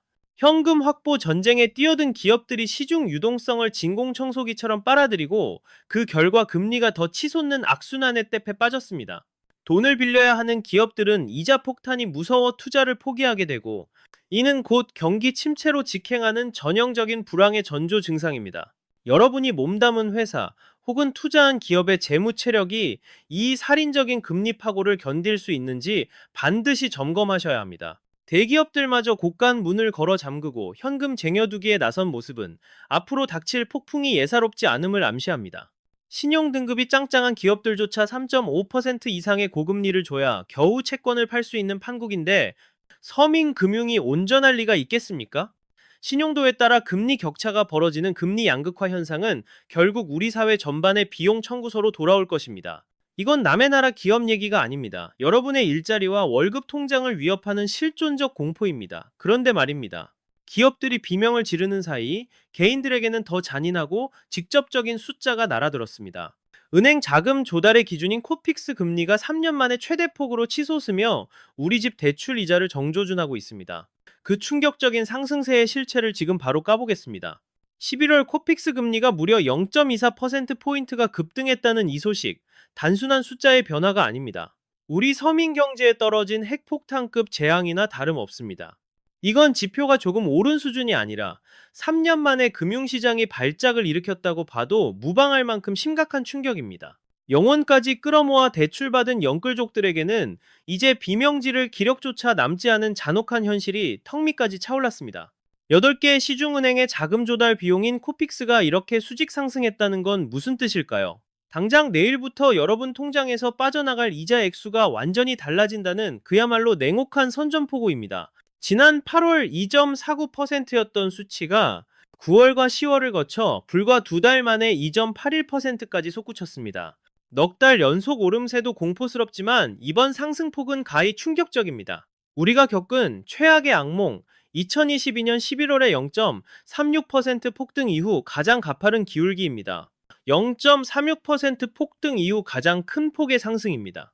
그때는 금리 인상기라는 명분이라도 있었죠. 지금은 금리 인하를 기대하던 시점에 뒤통수를 맞은 격이라 그 배신감과 타격은 상상을 초월합니다. 은행들이 예적금 금리 올리고 채권 찍어내며 비싸게 구해온 돈값, 그 청구서를 고스란히 힘없는 서민들이 떠안게 된 꼴입니다. 당장 내일부터 시중은행 주택담보대출 변동금리의 이 수치가 그대로 꽂힙니다. 국민은행만 봐도 하단이 3.91%에서 4.215%로 뛰었습니다. 이제 3%대 금리는 역사 속으로 사라졌습니다.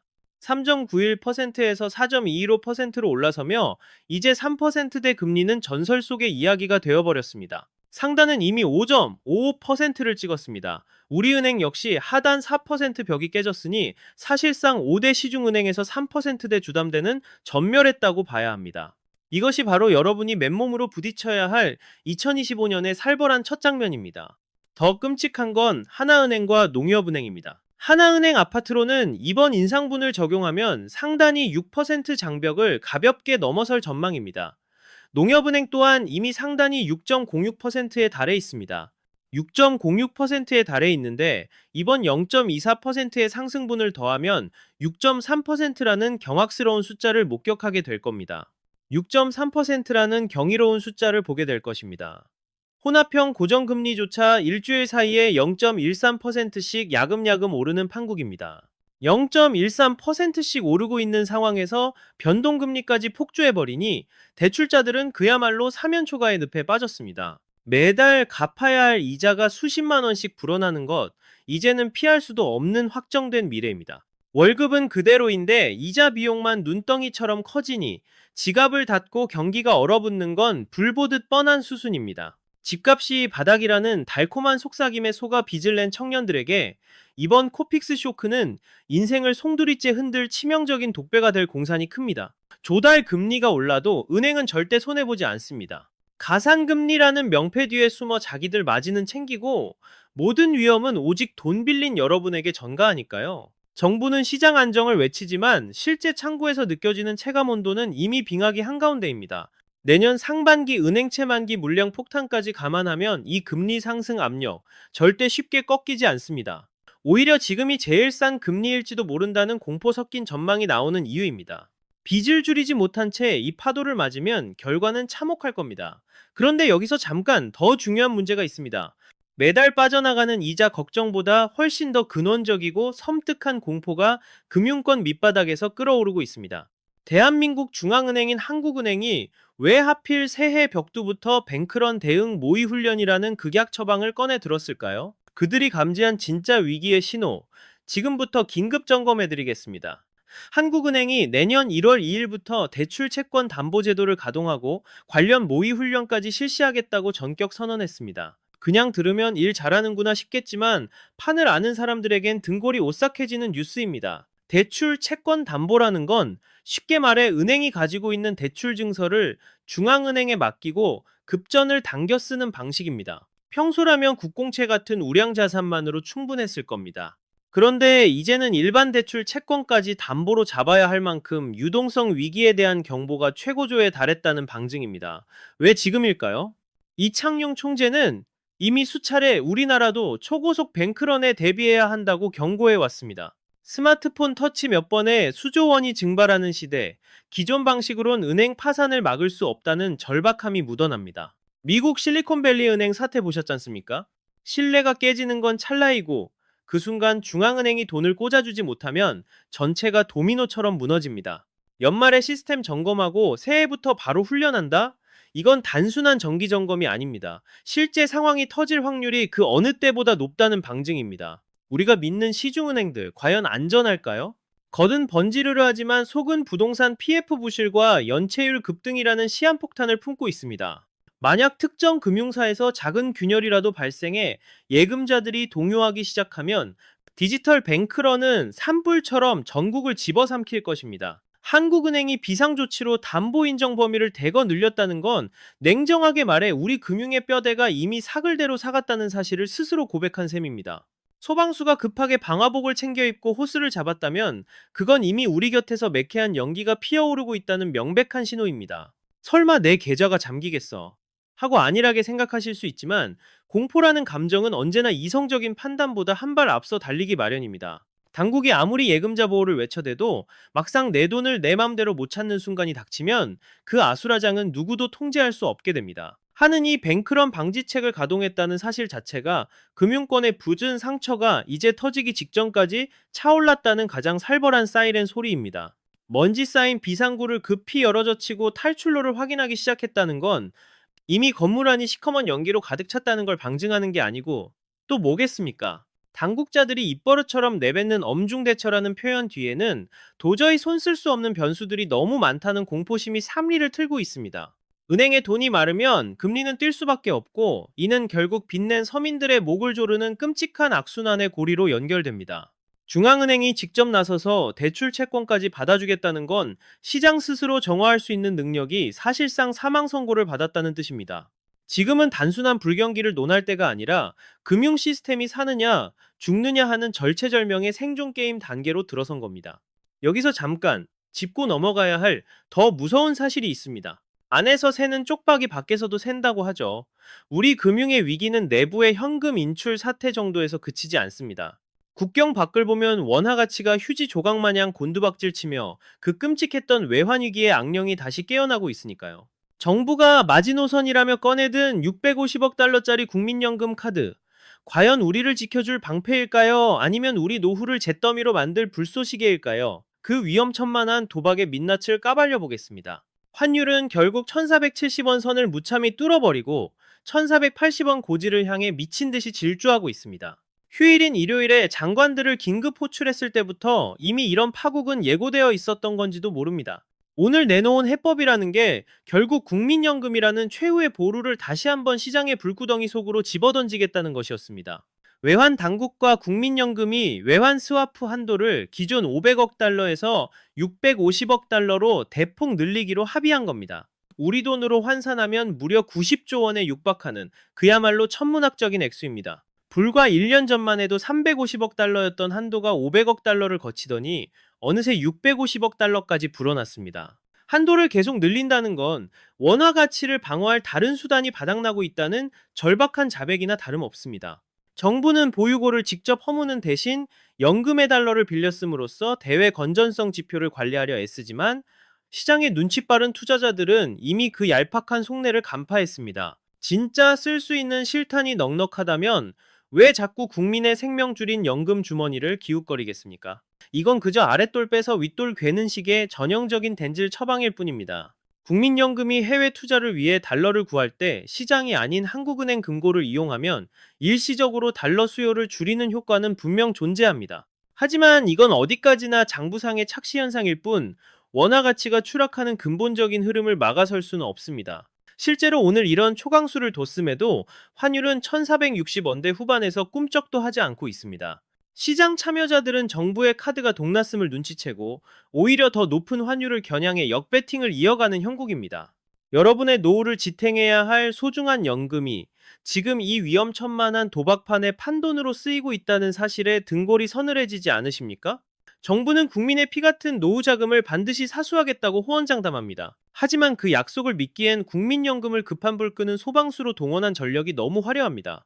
정말 안전하다면 굳이 지키겠다는 말을 앵무새처럼 반복할 이유가 없었겠죠. 환율이 1500 원선을 돌파하는 순간 닥쳐올 국가 신용등급 강등과 자본 이탈을 막기 위해 정부는 지금 국민연금이라는 가장 위험한 담보를 걸고 아슬아슬한 줄타기를 하고 있는 겁니다.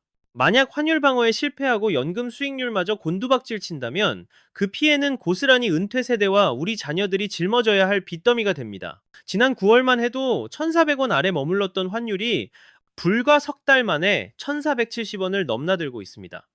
이 무시무시한 속도는 외환위기 당시의 공포를 소환하기에 충분합니다. 1998년 3월 IMF 관리체제 하에서 찍었던 1,480원이라는 악몽의 숫자가 이제 바로 코앞까지 닥쳤습니다. 정부가 650억 달러라는 거대 자금으로 시장을 겁주려 했지만 오히려 시장은 정부의 다급함만을 확인하고 더 거세게 몰아붙이는 형국입니다. 작금의 원화 약세는 단순한 달러 강세 탓이 아닙니다. 우리 경제의 기초 체력에 대한 대외적 불신이 임계점을 넘어섰음을 보여주는 징후입니다. 여러분이 자산을 원화로만 들고 계신다면 지금 상황은 단순한 환율 등락이 아니라 여러분의 실질 구매력이 파괴되고 있음을 뜻합니다. 연금은 연금대로 위태롭고 내 주머니 속 현금 가치는 날마다 녹아내리는 이 이중고를 언제까지 버틸 수 있겠습니까? 정부가 내놓는 장밋빛 발표 뒤에 숨겨진 이 냉혹하고 서늘한 현실을 똑바로 직시해야만 합니다. 그런데 말입니다. 우리가 지금 마주한 1470원이라는 숫자의 역사적 무게를 아십니까? 이건 단순한 수치가 아닙니다. 대한민국 현대사에서 가장 암울했던 그 시절로 우리를 강제로 소환하고 있는 겁니다. 2025년의 문턱에서 1998년의 악몽이 왜 다시 우리 곁을 서성이고 있는지 그 섬뜩한 이유를 최종적으로 짚어보겠습니다. 1480원. 이 숫자가 품은 파괴력을 직감하신 분들께 작금의 환율 상황은 단순한 그래프의 등락이 아닙니다. 그것은 생사가 갈리는 분기점이자 초대형 재앙을 예고하는 공습경보나 다름없습니다. 1998년 3월 외환위기가 극에 달했을 때 우리를 벼랑 끝으로 내몰았던 환율의 공포 기억하십니까? 믿기 힘들겠지만 지금 우리가 정확히 그 낭떠러지 앞에 다시 서 있습니다. 27년 전에 그 서늘한 공포가 망령처럼 되살아나 한국 경제의 숨통을 서서히 조여오고 있는 형국입니다. 하지만 솔직히 말씀드리면 등골이 오싹한 이유는 따로 있습니다. 당시보다 지금의 기초 체력이 비교조차 안 될 만큼 취약하기 때문입니다. 98년도에는 대기업들이 쓰러져도 가게는 버팀목이 되어주었습니다. 하지만 지금은 상황이 정반대입니다. 세계 최고 수준의 빚더미에 깔린 우리 국민들은 고작 0.1%의 금리 인상에도 숨이 턱턱 막히는 한계 상황에 직면해 있습니다. 나라와 기업 그리고 가게까지 모두 빚잔치를 벌인 이 삼중고 속에서 환율마저 튀어오른다면 그 결말은 상상하는 것만으로도 끔찍한 지옥도가 펼쳐질 겁니다. 정부는 100조 원이라는 천문학적인 돈을 쏟아붓고 연금까지 끌어다 쓰며 방어선을 구축하려 애쓰고 있습니다. 허나 냉혹한 금융시장의 역사는 우리에게 단 하나의 진리를 가르쳐 주었습니다. 중앙은행과 정부가 입을 모아 긴급조치를 외치며 발버둥 칠 때야말로 개인이 탈출할 수 있는 마지막 골든타임이었다는 사실입니다. 98년의 교훈은 뼈아플 정도로 명징합니다. 그 누구도, 심지어 국가조차도 여러분의 인생을 끝까지 구제해주지 않는다는 것입니다. 사방에서 비상벨이 울리는 지금, 타인의 감언이설보다는 내 손에 쥐어진 현금과 유동성 확보를 최우선 순위에 두셔야 합니다. 영혼까지 끌어모은 레버리지는 이제 나를 겨누는 흉기가 되었습니다. 달콤한 환상에서 깨어나 냉혹한 현실을 마주할 시간입니다. 저금리 시대의 향수는 과감히 버리고 다가올 고금리 혹한기에서 살아남을 생존 방정식을 완전히 새로 짜야 합니다. 군더더기 부채를 털어내고 최악의 시나리오까지 대비한 자만이 이 거친 파도를 넘어 다음 사이클의 주인이 될 수 있습니다. 공포 마케팅을 하려는 게 아닙니다. 코앞까지 닥친 거대한 지각 변동을 직시하고 미리 대비하자는 간곡한 호소입니다. 역사의 수레바퀴는 돌고 돌지만 준비된 이에게 위기는 비극이 아닌 인생 역전의 발판이 되기도 합니다. 지금 느끼시는 그 불길한 예감을 애써 외면하지 마십시오. 본능이 보내는 위험 신호를 믿고 당장 오늘부터 자산 포트폴리오를 냉정하게 재설계하셔야 합니다. 정부와 언론이 포장한 장밋빛 전망 뒤에 숨겨진 서슬퍼런 칼날을 보지 못한다면 우리는 또다시 피눈물을 흘리는 대가를 치러야 할 것입니다. 자, 그렇다면 사면초가나 다름없는 이 형국에서 우리는 구체적으로 어떤 포지션을 취해야 할까요? 영상 말미에 여러분이 즉시 실행에 옮겨야 할 실전 생존 매뉴얼을 일목요연하게 정리해드리겠습니다. 끝까지 시선을 떼지 마십시오. 오늘 긴급 점검한 시그널들을 보며 어떤 생각이 드셨습니까? 100조 원 규모의 시장 안정화 자금, 국민연금의 긴급 수혈, 한국은행의 뱅크런 대비 모의 훈련까지 이 모든 퍼즐 조각이 동시다발적으로 맞춰지는 건 결코 정상적인 상황이 아닙니다. 제가 누차 강조했던 그 섬뜩한 기시감은 단순한 느낌이 아니라 데이터와 과거 사례가 증명하는 명백한 위기의 전조입니다. 지금은 공격적인 투자로 덩치를 키울 때가 아닙니다. 최후의 보루인 현금 흐름을 사수하고 악성 부채의 고리를 끊어내야 할 생존의 골든타임입니다. 낙관적인 뉴스만 믿고 넋놓고 있다가는 공들여 쌓은 탑이 한순간에 무너지는 냉혹한 현실을 마주하게 될 것입니다. 앞으로도 수면 아래 감춰진 시장의 진실과 급변하는 경제 지표들을 누구보다 빠르고 예리하게 해부해드리겠습니다. 저와 함께 이 거친 폭풍우를 뚫고 다음 기회의 땅에 깃발을 꽂고 싶으시다면 구독과 좋아요, 알림 설정까지 부탁드립니다. 여러분의 작은 관심이 위기의 순간에도 흔들리지 않고 진실을 외칠 수 있는 강력한 원동력이 됩니다. 아울러 하단 링크를 통해 따뜻한 후원의 손길을 보내주시는 모든 분들께 고개 숙여 감사드립니다. 살림살이가 팍팍할수록 김이 모락모락 나는 라면 한 그릇이 가슴 깊은 위로가 되기도 하니까요. 마지막으로 본 영상은 공신력 있는 데이터를 기반으로 한 주관적 견해이며 투자의 최종 책임은 전적으로 본인에게 있음을 분명히 말씀드립니다. 한치 앞을 알 수 없는 변동성 장세인 만큼 독자적인 판단과 냉철한 이성으로 신중히 움직이시길 당부합니다. 험난한 시기일수록 차가운 머리로 소중한 자산을 굳건히 지켜내시길 진심으로 기원하겠습니다. 끝까지 시청해주셔서 대단히 감사합니다.